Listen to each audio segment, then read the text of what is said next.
തമിഴ്നാട്ടിലെ പ്രസിദ്ധമായ ശ്രീവില്ലിപുത്തൂർ ക്ഷേത്രത്തിലെ ശ്രീകോവിലിൽ കയറാൻ ശ്രമിച്ച പ്രമുഖ സംഗീത സംവിധായകൻ ഇളയരാജയെ തടഞ്ഞു. ഇന്ന് രാവിലെ വന്ന പ്രധാനപ്പെട്ട ഒരു വാർത്തയാണ്. സത്യത്തിൽ ശ്രീവില്ലിപുത്തൂർ ക്ഷേത്രത്തിൽ സംഭവിച്ചത് എന്താണ്?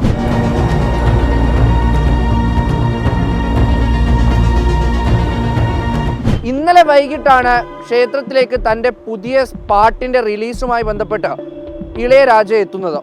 ക്ഷേത്രത്തിലേക്ക് നേരത്തെ മുൻകൂട്ടി അറിയിച്ചാണ് എത്തുന്നത്. പ്രത്യേകമായൊരു പരിപാടി സമീപത്തെ ഹാളിൽ നടക്കുന്നുമുണ്ടായിരുന്നു. അങ്ങനെ ക്ഷേത്രത്തിൽ എത്തിയപ്പോൾ തന്നെ ക്ഷേത്ര ഭാരവാഹികളൊക്കെ ചേർന്ന് അദ്ദേഹത്തിന് വലിയ സ്വീകരണമാണ് നൽകിയത്. അദ്ദേഹത്തിനെ സ്വീകരിച്ച് അകത്തേക്ക് കൊണ്ടുപോകുന്നു. പിന്നീടാണ് ഇത്തരത്തിൽ വിവാദമായ ഒരു സംഭവം ഉണ്ടാകുന്നത്. ദർശന സമയത്ത് ഇളയരാജ ക്ഷേത്രത്തിനുള്ളിലേക്ക് കയറുന്നു. അദ്ദേഹത്തിനൊപ്പം മറ്റ് സുഹൃത്തുക്കളും ഉണ്ടായിരുന്നു. അങ്ങനെ ക്ഷേത്രത്തിലേക്ക് കയറിയതിനു ശേഷം അർദ്ധമണ്ഡപത്തിനടുത്തേക്ക് ഇളയരാജ നീങ്ങി. അർദ്ധമണ്ഡപത്തിനുള്ളിലേക്ക് കയറിയപ്പോഴാണ് ക്ഷേത്ര ഭാരവാഹികൾ ഇളയരാജയെ തടഞ്ഞത്.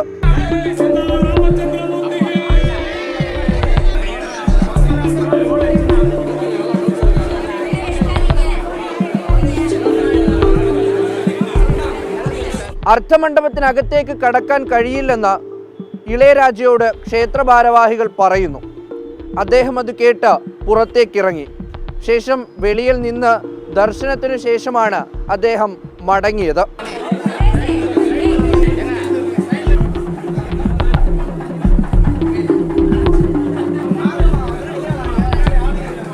എന്തായാലും ഈ സംഭവം ഇപ്പോൾ വലിയ വിവാദമാണ് ഉണ്ടാക്കിയിരിക്കുന്നത്.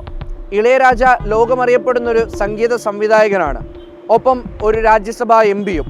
അദ്ദേഹത്തിനെ ജാതിയുടെ അടിസ്ഥാനത്തിലാണ് അർദ്ധമണ്ഡപത്തിലേക്ക് കയറ്റാതിരുന്നതെന്നും ക്ഷേത്ര ഭാരവാഹികൾ തടഞ്ഞതെന്നും ഒരു വിഭാഗം പറയുന്നുണ്ട്. എന്നാൽ ക്ഷേത്ര കമ്മിറ്റിയുടെ ഔദ്യോഗികമായിട്ടുള്ള അറിയിപ്പ് അല്ലെങ്കിൽ വിശദീകരണം എന്തെന്നാൽ ആർക്കും, പ്രത്യേകിച്ച് ഭക്തർക്കാർക്കും ഇത്തരത്തിൽ അർദ്ധമണ്ഡപത്തിലേക്ക് കയറാൻ കഴിയില്ല.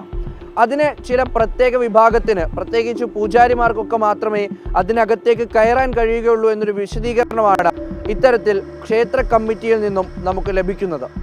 അങ്ങനെയാണ് എങ്കിൽ ഇപ്പോഴും ഈ സമൂഹ മാധ്യമങ്ങളിലുള്ള പോര് തുടർന്നുകൊണ്ടിരിക്കുകയാണ്.